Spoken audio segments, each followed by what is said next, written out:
Keduanya jujur satu sama lain, tapi Ye Qingcheng tiba-tiba membuka matanya, dan sedikit rasa dingin tiba-tiba muncul. Lu Yun tiba-tiba membeku. Oh, kamu tahu cara bermainnya, Sister Qingcheng, dia bahkan mulai bercosplay untukku. Dia ingin berperan sebagai peri, bukan? Tersembunyi dan tersembunyi, seolah-olah pintu menuju dunia baru telah terbuka di depan mata Lu Yun. Saat dia hendak menyerang seekor harimau lapar dan bergegas ke lembah tak berpenghuni, dia mendengar Ye Qingcheng tiba-tiba berteriak dengan dingin lagi, jika kamu tidak bertobat, keluar dari sini. Ledakan, rasa dingin yang mengerikan menyebar seketika. Lu Yun segera melompat seolah-olah dia telah ditusuk oleh jarum. Sihir tanpa nama di tubuhnya merasakan aura berbahaya dan mulai berlari dengan sendirinya. Kekuatan magis tanpa nama telah mengeras. Darah Lu Yun juga membeku. Pada saat yang sama, lapisan es tebal dengan cepat terbentuk di kulit Lu Yun, langsung membekukannya menjadi patung es, tidak bisa bergerak sama sekali. Sial, sial, sial. Untungnya, otak Lu Yun belum membeku, dan dia terus memanggil hewan ajaib Cao Mu Ma dalam pikirannya. Ternyata saya tidak sedang cosplay. Apa sebenarnya kekuatan pembekuan yang mengerikan ini? Lu Yun hampir pingsan. Dia kini telanjang dan membeku di tempatnya, tampak persis seperti patung Daud yang diukir oleh pematung terkenal Italia Michelangelo. Sayang sekali, kalian semut di dunia fana telah memperingatkanmu sekali. Jika kamu masih tidak bertobat, sayang sekali jika mati. Wajah cantik Ye Qingcheng dingin, dan dia berjalan keluar dari tempat tidur, sambil mengenakan gaun tidurnya, dia berjalan menuju Lu Yun dan mengarahkan jari giok rampingnya ke dada Lu Yun. Saya pikir tubuh Lu Yun akan membusuk sepotong demi sepotong seperti pecahan patung es, tapi ternyata tidak bergerak sama sekali. Hah, Ye Qingcheng tidak bisa tidak terkejut. Sekarang, Lu Yun dengan panik mengerahkan kekuatan para dewa dan iblis di dalam tubuhnya, bersiap untuk menghilangkan rasa dingin yang mengerikan yang menyerang tubuhnya, jika tidak, organ dalamnya akan membeku seiring berjalannya waktu. Tapi sebelum kekuatan dewa dan iblis dapat dimobilisasi, rasa dingin di tubuh tiba-tiba menghilang dengan cepat di sepanjang jari giok hijau yang ditunjukkan Ye Qingcheng. Kamu, seekor semut di dunia fana, sebenarnya bisa menahan serangan jiwa esku. Kamu memang cukup mampu. Aku akan melepaskanmu sekarang, tapi jika itu terjadi lagi, aku tidak akan mentolerirnya. Ketika Ye Qingcheng mengatakan ini, semua rasa dingin diserap oleh jari-jarinya. Klik, klik, klik. Es tebal di permukaan kulit Lu Yun juga langsung meleleh, jatuh basah ke tanah. Xiao Lu Yun, kenapa kamu basah sekali? Ye Qingcheng telah pulih dan mengulurkan tangan untuk menyentuh Lu Yun. Namun, Lu Yun ketakutan dan dia segera mengambil pakaian dari tanah dan mengenakannya. Menggigil karena kedinginan. Saya masih memiliki ketakutan. Mata Ye Qingcheng menjadi gelap dan dia berkata dengan kecewa, tentu saja, Xiao Lu Yun, kamu masih menolak menerimaku dan benar-benar menghindariku seperti ini. Aku tahu bahwa di antara semua saudari, akulah yang terburuk. Aku semakin buruk dan lebih buruk di depanmu, merendahkan diri sendiri. Ye Qingcheng berkata pelan, Lu Yun, apakah Anda masih merasa rendah diri? Anda memiliki harga diri yang rendah, Anda memiliki harga diri yang rendah. Lu Yun menarik napas dan bertanya dengan ekspresi terkejut, Saudari Qingcheng, apakah kamu benar-benar tidak ingat apa yang terjadi tadi? Apa yang terjadi? Ye Qingcheng tampak bingung, bukankah kamu melarikan diri dari pertempuran dan membantuku mengenakan pakaianku? Dan kamu tidak membiarkan aku menyentuhnya. Bagaimana dia bisa melupakan apa yang baru saja terjadi dengan begitu cepat? Atau apakah itu kepribadian ganda? Ngomong-ngomong, dia sepertinya baru saja berbicara tentang peri dan reinkarnasi. Mungkinkah Ye Qingcheng adalah reinkarnasi dari sejenis peri? Lu Yun tiba-tiba menyadari keseriusannya, dan berkata dengan ekspresi serius, Saudari Qingcheng, dengarkan aku, tubuhmu mengandung kekuatan yang sangat menakutkan, sama sekali tidak lebih buruk dari saudari lainnya. Bahkan darahnya sendiri dan keterampilan sihir tanpa nama dapat dibekukan. Kekuatan ini tidak hanya menakutkan, tetapi juga menakutkan. Kuncinya adalah Ye Qingcheng sendiri tidak merasakannya sama sekali. Itu menunjukkan bahwa kekuatan itu tidak akan menyakitinya, yang menghilangkan kekhawatiran Lu Yun. Ya, ketika Ye Qingcheng mendengar ini, alih-alih merasa bahagia sama sekali, dia berkata dengan frustrasi, saya tahu Anda menghibur saya. Anda tahu bahwa saya memiliki harga diri yang rendah, jadi Anda mengatakan ini. Anda hanya tidak ingin menyakiti hati saya, harga diri. Saya tidak, kamu memilikinya. Jika kamu tidak mau menerimanya, katakan saja secara langsung. Tidak perlu mencari alasan konyol seperti itu, dan aku tidak akan mempermalukanmu. Bukannya aku tidak mau menerimanya, tapi aku tidak bisa menerimanya. Aku takut kamu akan membunuhku. Sebelum Lu Yun dapat mengucapkan bagian terakhir dari kalimatnya, dia mendengar Ye Qingcheng berkata dengan kesal, lihat, kamu benar-benar mengakuinya, kamu benar-benar berpikir aku tidak layak untukmu, kalau tidak aku akan melemparkan diriku ke dalam pelukanku seperti ini, kenapa bukan? Ingin aku. Petik 2, petik 2. Oke kembali lagi, bagaimana penjelasannya? Lu Yun sakit kepala dan dengan ragu-ragu menekan bahu Ye Qingcheng. Untungnya, rasa dingin tidak muncul lagi. Dia berkata dengan serius, Saudari Qingcheng, pikirkan baik-baik. Baru saja, pada saat paling kritis kita, apakah kamu merasakan sesuatu? Ada sesuatu salah. Lu Yun bertanya dengan serius. Tapi Ye Qingcheng tidak tahu di mana dia berpikir. Wajahnya memerah entah kenapa dan dia berbisik, aku gugup, aku tidak merasakan apa-apa. Petik 2, petik 2. Apalagi yang bisa Lu Yun katakan? Saat ini, telepon yang dia lempar ke atas meja berdering, menghilangkan rasa malunya. Kali ini dia tidak dibungkam. Datang tepat pada waktunya. Lu Yun mengganti topik pembicaraan, mengangkat telepon dan bertanya, ada apa, Leo? Leo lah yang menelepon. Leo berkata dengan sedikit nada serius dalam nadanya, Yang Mulia, kultivator sebelumnya ada di sini lagi, dan dia juga membawa wajah baru. Tanda tanya. Setelah Leo menjadi Raja Jiangcheng, kekuasaannya meningkat lebih dari 2 kali lipat dari sebelumnya. Selain Nanjiang, wilayah Jiangbei juga termasuk dalam wilayah pengaruhnya. Matanya ada di mana-mana. Ini juga alasan mengapa dia bisa bergegas ke sini begitu cepat setelah runtuhnya Balai Xinglin. Jika Leo tidak menemukan cara untuk menghubungi Lu Yun, konsekuensi dari tragedi ini akan lebih serius. Baru saja, Leo menerima pesan lain dari mazainya, mengatakan bahwa orang yang menyebabkan sabotase sebelumnya ada di sini lagi, dan dia dengan belak-belakan mengatakan bahwa dia ingin bertemu Lu Yun. Leo bergegas. Hanya ada 2 orang di seberang, Zhu Liu dan Liu Zifeng. Leo belum pernah bertemu Liu Zifeng sebelumnya, tetapi sikap Zhu Liu tulus dan dia sepertinya tidak ada di sini untuk membalas dendam. Dia juga meminta Leo untuk membawa mereka menemui Lu Yun.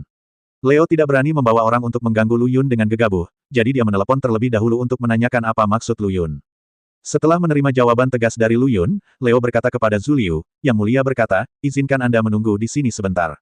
Tidak masalah. Zhu Liu mengangguk dengan gembira. Lalu ada hampir setengah jam menunggu. Liu Zifeng akhirnya mengerutkan kening dan berkata, mengapa butuh waktu lama untuk mendapatkan kentut yang lebih besar? Trik macam apa yang dia mainkan? Bagi para pembudidaya di level mereka, terbang di udara tidaklah sulit. Setengah jam sudah cukup untuk mengelilingi Jiangcheng. Bukankah Lu Yun hanya menghibur mereka dengan tidak datang terlalu lama? Liu Zifeng, putra dari sekte rahasia keluarga Liu yang bermartabat, belum pernah dianiaya seperti ini sebelumnya. Liu Zifeng merasa sangat tidak bahagia. Zhu Liu menghiburnya dan berkata, Tuan Liu, harap bersabar. Mungkin senior Lu tertunda karena sesuatu. Kami di sini untuk meminta bantuan. Kami tidak bisa membiarkan senior Lu berada di sini atas panggilan kami. Meminta bantuan. Liu Zifeng merasa sangat tidak nyaman saat mendengar kata-kata ini. Dia datang untuk mendapatkan kembali rahasianya, bukan untuk memintanya. Jika Zhu Liu tidak berulang kali menekankan bahwa senior Lu sangat kuat dan tidak mudah terprovokasi, Liu Zifeng pasti ingin menanyakan alamat Leo dan kemudian bergegas ke pintu untuk menemukannya. Menunggu sebentar, sebuah truk besar berukuran 28 inci akhirnya berhenti di depan mereka berdua. Selama proses kedatangannya, Lu Yun terus memikirkan situasi Ye Qingcheng sekarang, jadi dia tidak sengaja mempercepat, yang membuang-buang waktu.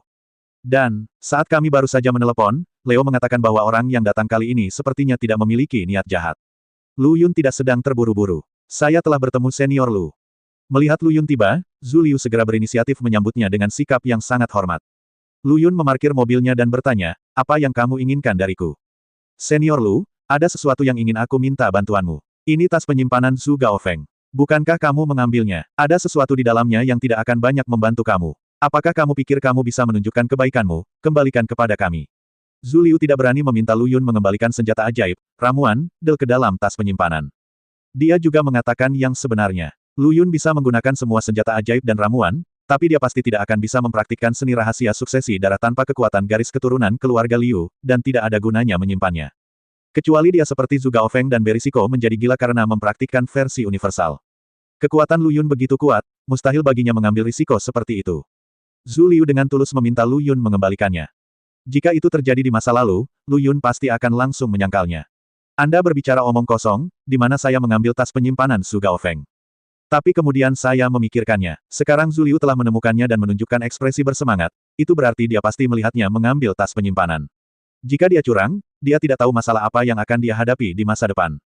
Lu Yun tidak mengkhawatirkan keluarga Zhu, tapi dia tidak mengetahui identitas pemuda di belakang Zhu Liu. Meskipun Liu Zifeng tidak berbicara, Lu Yun dapat merasakan bahwa identitasnya tidak sederhana kali ini. Jika dia kehilangan sesuatu kali ini, jangan menjadi gila seperti Zhu Gaofeng lagi. Ini tas penyimpanan Zhu Gaofeng. Saya belum menyentuh apapun di dalamnya. Saya akan mengembalikannya kepada Anda. Lu Yun tidak menanyakan barang penting apa yang hilang, tetapi langsung melemparkan tas penyimpanan itu ke tangan Zhu Liu. Pada dasarnya semua item di dalamnya masih ada, kecuali seni ilahi tanpa nama versi peniru. Yang mereka cari bukanlah buku latihan peniru sampah itu, bukan. Lu Yun berpikir demikian dalam hatinya. Terima kasih, Senior Lu, atas tangan muliamu. Zhu Liu menghela nafas lega. Dia pikir tugas kali ini akan sulit, tapi dia tidak menyangka Lu Yun akan begitu murah hati. Senior adalah senior dan patut dikagumi.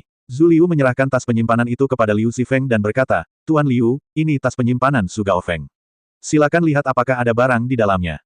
Liu Zifeng sebenarnya sedikit terganggu. Saat pertama kali melihat senior Lu di mulut Zhu Liu lebih muda darinya, dia merasakan gumaman di dalam hatinya. Apakah orang ini benar-benar kuat? Apakah dia yang membunuh Su Gaofeng? Mungkinkah Su Gaofeng menjadi gila dan menjadi bumerang bagi dirinya sendiri, dan pada akhirnya, anak ini hanya mengangkat kepalanya. Liu Zifeng curiga, tapi matanya dengan cepat tertarik pada sedan besar berukuran 28 inci yang diparkir di belakang Lu Yun. Mengapa rasanya familiar? Keakraban semacam ini bukan berarti familiar dengan tampilan sepeda tersebut, melainkan karena sepeda ini merupakan senjata sakti. Pada saat pengorbanan, komponen inti tubuh akan memiliki sisa nafas yang menyebalkan. Liu Zifeng akrab dengan bau itu. Saat dia sedang bertanya-tanya, dia mendengar suara Zhu Liu, jadi dia sadar dan memutuskan untuk tidak mengkhawatirkan sepedanya untuk saat ini. Hal terpenting saat ini adalah menemukan metode rahasia warisan darah yang hilang. Liu Zifeng mengambil tas penyimpanan dan menyapunya, tetapi ekspresinya tiba-tiba tenggelam. Di mana barangnya? Liu Zifeng dengan kesal menuangkan semua barang ke dalam tas penyimpanan. Ada beberapa ramuan dan senjata ajaib, tetapi satu-satunya hal yang hilang adalah seni rahasia suksesi darah keluarga Liu mereka. Melihat pemandangan ini, alis Lu Yun tiba-tiba melonjak. Mustahil, ini tidak mungkin suatu kebetulan, bukan? Mungkinkah item penting yang Anda cari adalah buku latihan sampah versi peniru? Liu Zifeng menuangkan semua isi tas penyimpanan.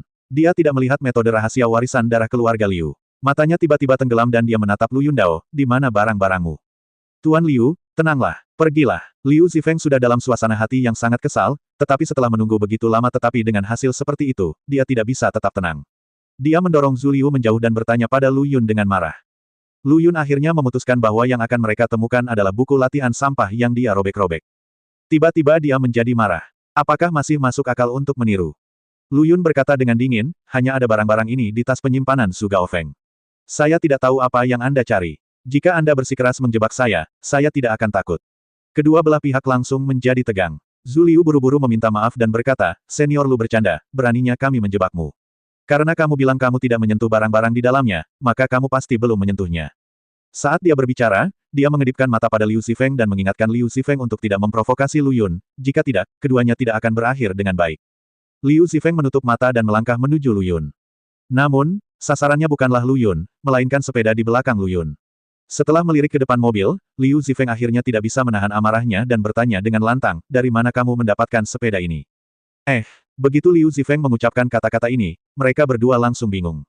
Ibarat dua orang yang sedang bertengkar sengit dan hampir bertengkar. Namun saat ini, salah satu dari mereka tiba-tiba bertanya kepada pihak lain di mana Anda membeli pakaian yang Anda kenakan.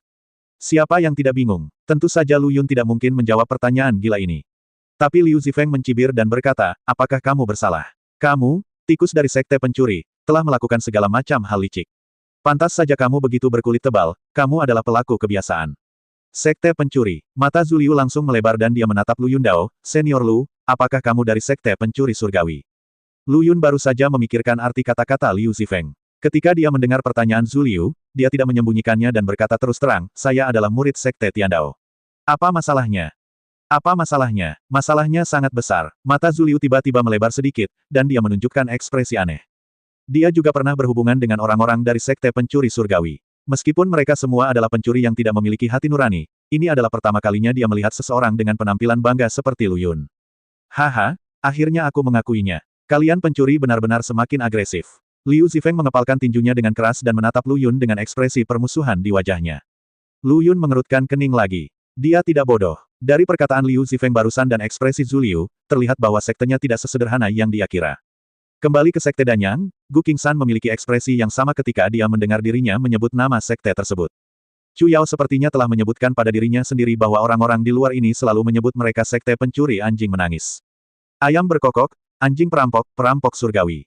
Lu Yun sepertinya telah menemukan sesuatu yang buruk, dan dia merasa bersalah untuk sesaat, tapi dia sudah mencapai titik ini, jadi dia harus berpura-pura apapun yang terjadi, dan berkata, bahkan jika aku adalah murid dari sekte pencuri langit, apa pengaruhnya terhadapmu?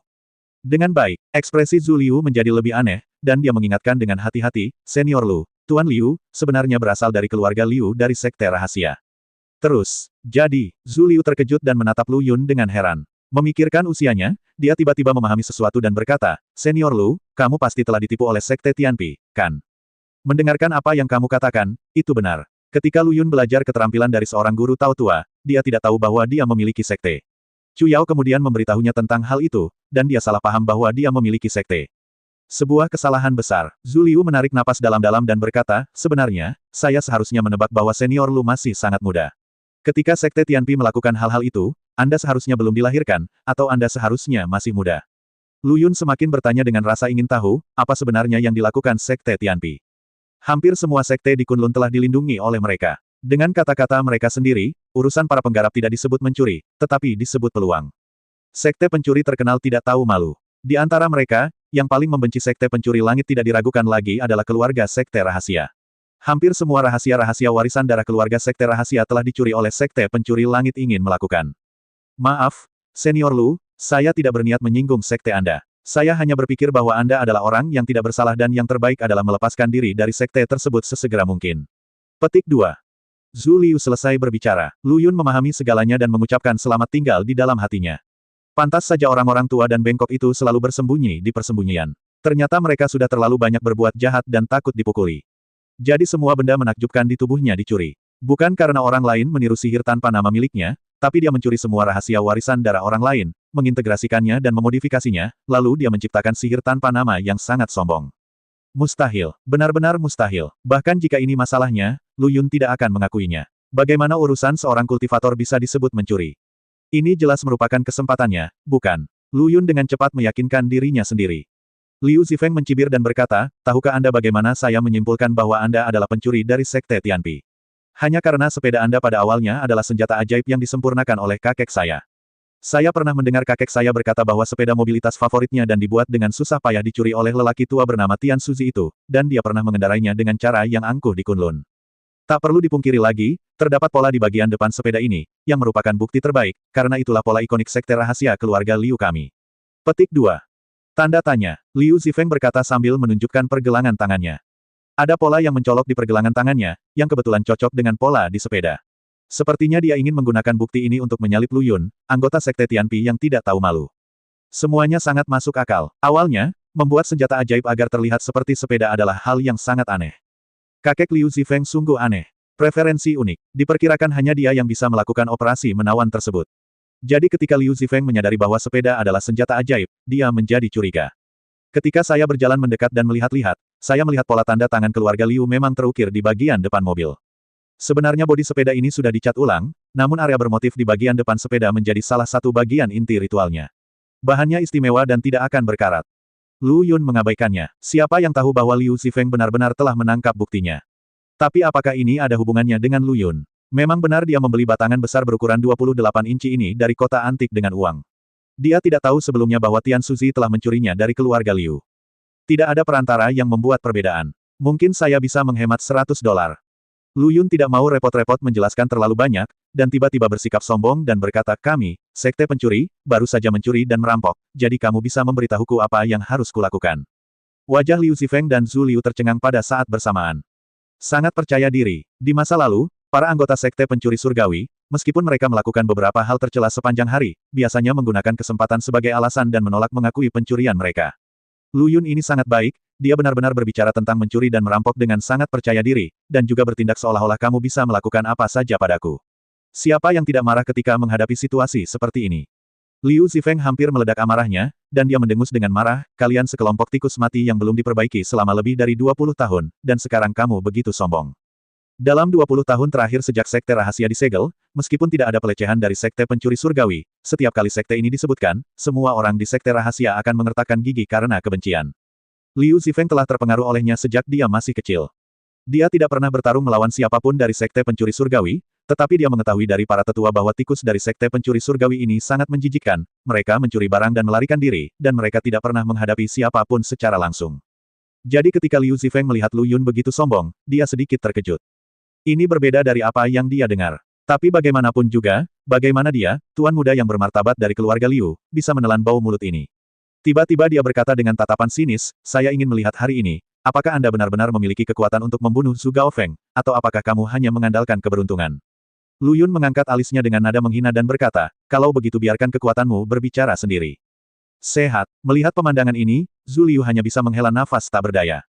Ketika dia membawa Liu Zifeng ke sini, dia berpikir bahwa mungkin ada konflik, tetapi dia berpikir bahwa dengan dia sebagai pembawa damai, itu tidak akan menjadi terlalu serius. Tapi akhir cerita ini memang di luar dugaannya. Karena sekte rahasia dan sekte pencuri surgawi adalah musuh lama, ketika Lu Yun mengakui bahwa dia adalah anggota sekte pencuri surgawi, kedua belah pihak ditakdirkan untuk melakukan pertempuran seperti itu. Terlebih lagi, sikap Lu Yun yang masih begitu sombong. Liu Zifeng adalah seorang yang muda dan antusias yang mengandalkan status sekte rahasianya untuk merasa lebih unggul dari orang lain. Hanya ada satu pertempuran. Zhu Liu tidak bisa menghentikannya dan hanya bisa mundur diam-diam. Namun, pertarungan ini akan berakhir lebih cepat dari yang dia duga. Semuanya berakhir tanpa bereaksi. Saya melihat sosok Liu Zifeng bergegas keluar, energi aslinya bergemuruh, dan saat pola di pergelangan tangannya berkedip, energi hijau sebenarnya langsung berubah menjadi warna merah cerah yang lebih ganas. Begitu dia bergerak, dia langsung menggunakan kekuatan darah keluarga Liu untuk menampilkan metode rahasia pewarisan darah. Hanya, detik berikutnya, tubuh Liu Zifeng tiba-tiba bergetar dan dia berhenti tanpa peringatan apapun. Energi darah yang keluar dari tubuhnya juga surut seperti air pasang dalam sekejap. Kamu, apa yang kamu lakukan padaku? Liu Zifeng memegangi kepalanya dan meraung, jeritannya melengking dan sangat menyakitkan, dan bahkan wajah aslinya yang tampan menjadi sedikit berubah. Sakit kepala yang membelah. Lu Yun tampak sangat gembira dan berkata, setelah mencoba berkali-kali, akhirnya saya berhasil. Anda SB tidak menyadarinya sekalipun.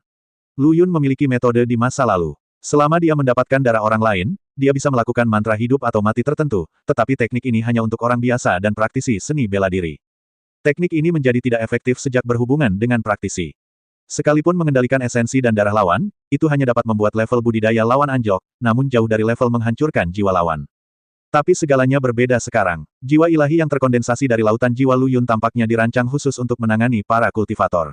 Ia secara diam-diam dapat menyerang pikiran para kultivator dan merobek jiwa mereka menjadi beberapa bagian. Zhu Gaofeng adalah contohnya. Lu Yun tidak berbicara omong kosong sebelumnya, tetapi mengulur waktu, diam-diam mengendalikan jiwanya untuk menyerang pikiran Liu Zifeng. Setelah masuk dan keluar selama beberapa putaran, Liu Zifeng bahkan tidak menyadarinya sekalipun. Pertama kali Lu Yun menggunakan jiwa untuk menyerang, dia benar-benar dapat merobek jiwa Liu Zifeng menjadi beberapa bagian, tetapi dia tidak melakukan itu. Yang dia inginkan adalah kendali. Kendalikan sepenuhnya hidup dan mati Liu Zifeng. Kalau tidak, dia akan seperti Gong Ziyu sebelumnya. Setelah membunuhnya, dia akhirnya akan memprovokasi Zhu Gaofeng yang lebih gila lagi. Lu Yun tidak akan membiarkan tragedi ini terjadi lagi. Maka ia mencoba membentuk tanda jiwa di benak Liu Zifeng dari awal. Tanpa diduga, setelah mencoba beberapa kali, ia benar-benar berhasil, dan Liu Zifeng tidak menyadarinya dari awal hingga akhir. Sekarang hanya satu pikiran dariku yang bisa menghancurkan jiwamu, jadi, Lu Yun berjalan menuju Liu Zifeng, momentumnya tiba-tiba berubah, dan berteriak, berlututlah dan terima aku sebagai tuanmu. Kepala Liu Zifeng sepertinya terkoyak, dan cakar tak terlihat berjatuhan dengan keras di benaknya, membuatnya tidak dapat mengerahkan semangat juang apapun. Dengan teriakan dingin Lu Yun, rasa sakitnya tiba-tiba berlipat ganda. Senior Lu, selamatkan hidupmu. Liu Zifeng tidak berani untuk tidak patuh dan berlutut di depan Lu Yun dengan bunyi gedebuk. Dia tidak tahu kekuatan magis mengerikan apa yang digunakan Lu Yun, tapi dia tahu bahwa jika dia berani mengatakan tidak, jiwanya akan hancur seperti yang dikatakan Lu Yun. Dalam menghadapi kehidupan dan martabat, Liu Zifeng memilih yang pertama. Lu Yun tidak puas, dia sedikit mengernyit dan berkata, kamu memanggilku apa?